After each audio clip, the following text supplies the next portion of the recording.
Yeah, I was a cinematographer on the original Texas Chainsaw Massacre. I was not, repeatedly sitting there going, well, last time it was this. Well, we're not, this is not the way we did it last time. In fact, I thought that if I said that more than 3 times in the course of the movie, people just go like, shut up, it's boring, get lost. And I felt like I didn't do that. The only time I really did it was when we were trying to plant the character on the meat hook, and it just wasn't going well. And I go, look, guys, this is how we did this last time, and I laid it out, and then we sort of made some adjustments and we proceeded. Now that's, to my mind, it's really the only time that I referenced much about the last time. But there are people who are saying that there's a lot of similarities compositionally and things like that in the shots. But composition is something that's in many ways intuitive.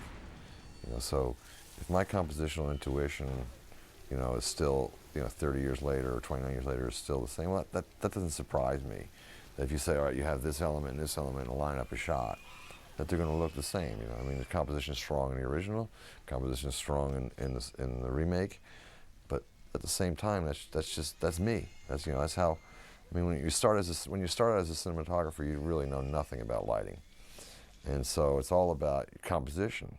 And so you initially you get your work based upon your composition, and your camera moves, and then just by virtue of doing it over and over and over again, you sort of, by osmosis, you learn to light. At least in my case, because I didn't come up through the system. I was 23 years old when I shot the original. Today, that's very rare for somebody 23 years old to be shooting a feature. In 1973, it was unheard of that somebody would shoot that. The normal path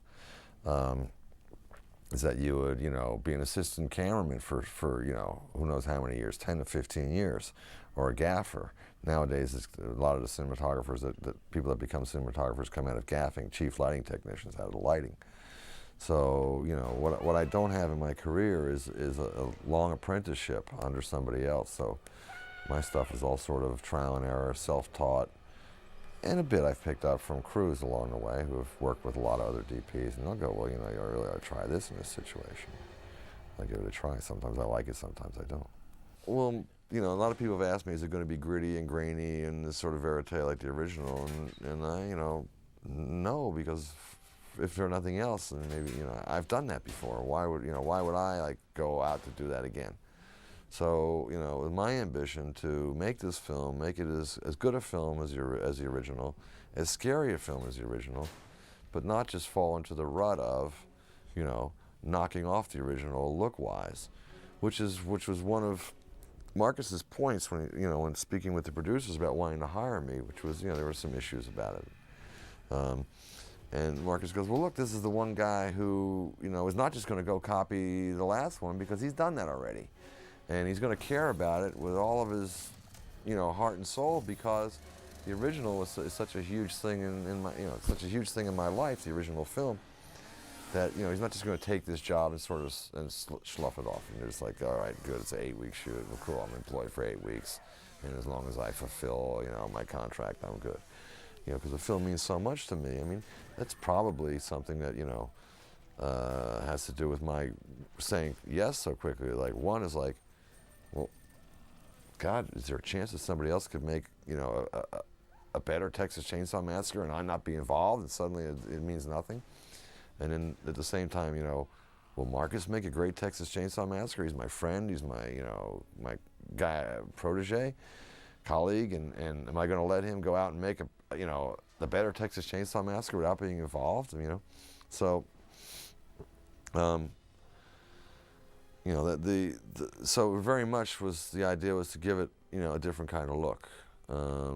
It didn't, and it's sort of the Marcus look. If anything that he said that was like the single biggest thing was that, the film should have the colors of puke. And because you know what I mean? I go, yeah, I know what you mean. It's like, puke's not really vibrant color. It's sort of dull, a little bit dull. It's not, it's not pastels, but it's somewhat just desaturated, And so it should be the colors of puke. That was one of the things he said. That, and in fact, when we finally got in this bleach bypass process of doing our answer prints, and we finally got the print looking to what we wanted to look like. Marcus and I, Marcus, myself, Andrew Form, and Brad Fuller were in a room together, and Marcus goes, "Daniel," he goes, "this looks like puke." And I could tell that Andrew and Brad sort of went like, like, "Oh, what's going to happen now?" Like, "Oh, well, thank you, sir. It's not often that I take that as a compliment, but I know that in this case, this is exactly what you wanted." He goes, "This is exactly what I wanted, and you've done it." And I could sense a real sigh of relief from Brad and Andrew, like, "Oh boy, what are these two going to get into now?" Because even though we're great friends, I mean, as Marcus wanted to put it, he goes, "We love like brothers, we fight like brothers," So, we're all passionate about the process of filmmaking. So sometimes it gets a bit, sort of, because of our passions.